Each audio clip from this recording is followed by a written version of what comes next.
यहाँ पर कुछ आंकड़े मैंने निकाले और उस दिन लगातार एंकरिंग भी मैं कर रही थी।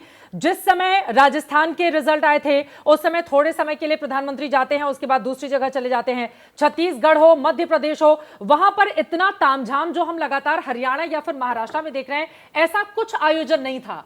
ये क्या 2024 में जो थोड़ी कम सीटें मिली, उसके बाद जो कमबैक किया गया है पार्टी की ओर से, वो पूरे देश को बताने की कोशिश है? बिल्कुल, ये वो कोशिश है कि हम वापस आ गए हैं, ये बिल्कुल जताने की कोशिश है। और ये भी कोशिश है कि देखिए, ये जो आयोजन है इसके पीछे बहुत काम किया होगा, देवेंद्र फडणवीस ने काम किया होगा। उन्होंने बाकायदा फ़ोन करके लोगों को बुलाया होगा।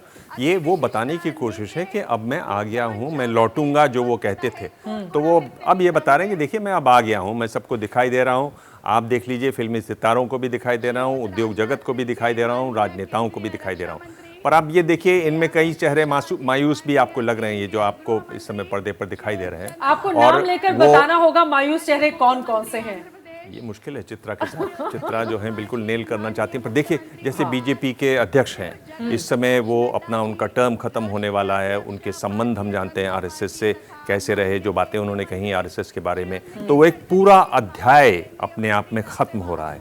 एक नए अध्याय की शुरुआत है, जिसकी शुरुआत हमने हरियाणा से देखी, जो हम यहाँ पर देख रहे हैं। किस तरीके से मजबूती के साथ आरएसएस ने वापसी की बीजेपी की मदद करने में, और वापसी नहीं की, जितना एक्टिवली आरएसएस आया। और आप जानती हैं आरएसएस का स्वरूप कि वो इतना ज्यादा बताते नहीं है। पर उत्तर प्रदेश के मुख्यमंत्री का नाम लिया गया, वहां पर जोरदार तालियां बजने लगी। माधुरी दीक्षित आपको दिखाई दे रही है अपने पति के साथ, और एक एक करके तमाम बड़े चेहरे, जो टीवी के बड़े बड़े चेहरे हैं, वो भी आपको दिखाई दे रहे हैं। फिल्मी जगत के बड़े बड़े नामी गिरामी चेहरे आपको दिखाई दे रहे हैं, और यहाँ पर एक एक करके सभी का नाम लिया जा रहा है और उठकर सभी अभिवादन। वहां पर चूंकि काफी ज्यादा भीड़ इस वक्त है आजाद मैदान में, वहां पर आप देख पा रहे हैं।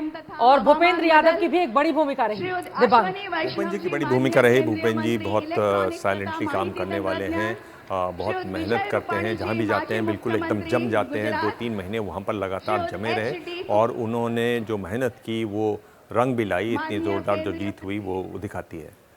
ये अपने आप में बेहद महत्वपूर्ण है। देखिए, मौजूदा वक्त में 14 ऐसे राज्य हैं जहां पर भारतीय जनता पार्टी के अपने मुख्यमंत्री हैं। 6 ऐसे राज्य हैं जहां पर एनडीए के साथ बीजेपी की सरकार है, यानी कि देश के कुल 20 राज्य, और इसके अलावा 69% आबादी पर भारतीय जनता पार्टी एनडीए का कब्जा है। लगातार उसका किस तरह से विस्तार हो रहा है, और 2014 में नरेंद्र मोदी के प्रधानमंत्री, ये तस्वीरें आप देख लीजिए।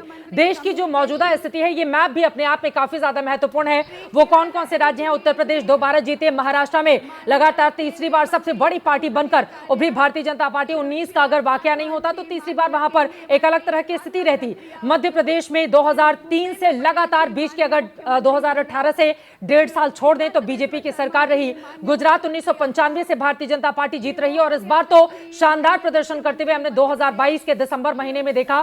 पिछले तमाम रिकॉर्ड को बीजेपी ने तोड़ दिया। राजस्थान जीत गई, ओडिशा में पहली बार उसकी सरकार बनती है। असम हो, छत्तीसगढ़ हो, हरियाणा हो, उत्तराखंड, गोवा हो, मणिपुर हो, त्रिपुरा, अरुणाचल प्रदेश, ये वो तमाम राज्य हैं जहां पर भारतीय जनता पार्टी के अपने मुख्यमंत्री हैं। पूरे हार्ट ऑफ इंडिया में अगर आप देखेंगे, हालांकि इतना बड़ा भी हार्ट नहीं होगा, यहां पर पूरे एक बहुत बड़े हिस्से पर भारतीय जनता पार्टी ने अपना कब्जा किस तरह से करके रखा हुआ है, ये तस्वीरें आपके सामने है। इसके अलावा बिहार, आंध्र प्रदेश, मेघालय, नागालैंड, सिक्किम, पुडुचेरी, जहां पर एनडीए के मुख्यमंत्री हैं, भारतीय जनता पार्टी के सपोर्ट से वहां पर सरकारें चल रही हैं। जबकि इंडिया गठबंधन की अगर बात करें तो सिर्फ 10 ऐसे राज्य हैं जिनमें खुद कांग्रेस की 3 राज्यों में सरकारें हैं, और 2 राज्य तमिलनाडु और झारखंड ऐसे हैं जहां पर उसके मंत्री हैं सरकार में। बाकी जगहों पर, बंगाल में वो अलग तरीके से, वहां पर ममता बनर्जी कांग्रेस में फाइट रहती है। दिल्ली और पंजाब में हम देख रहे हैं आम आदमी पार्टी कांग्रेस पार्टी में अलग तरह की फाइट देखने को मिल रही है। केरला में हम सब ने देखा है लेफ्ट और कांग्रेस के बीच एक अलग तरह की फाइट देखने को मिल रही है। लेकिन ये जो ताकत है भारतीय जनता पार्टी, उसके नेताओं की, यही शायद उसको अलग बनाती है, और यही कारण है कि बीजेपी लगातार अपना विस्तार ले रही है। और सबसे महत्वपूर्ण बात, दिबांग, इस सवाल के साथ, मोदी के प्रधानमंत्री बनने के बाद 70 विधानसभा के चुनाव हुए, जिनमें एनडीए ने 39 में जीत हासिल की है। यह भी अपने आप में एक बहुत बड़ा रिकॉर्ड है।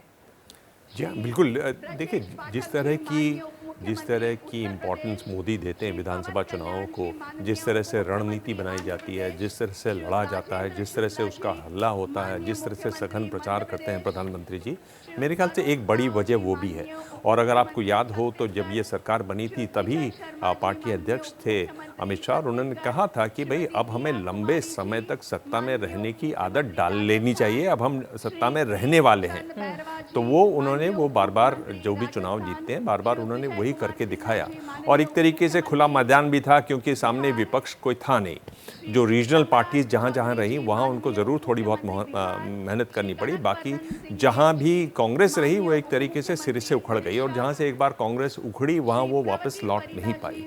एक बड़ी वजह इसकी ये भी रही। और महाराष्ट्र में कांग्रेस ने अब तक की सबसे बड़ी हार का सामना किया है। इस बार जिस तरह के आंकड़े उसके निकलकर सामने आए, उद्धव ठाकरे की पार्टी 20 पर, कांग्रेस 16 पर और 10 पर यहां पर शरद पवार की पार्टी जीती है। इससे ही आप अंदाजा लगा सकते हैं वहां की स्थिति। महाविकास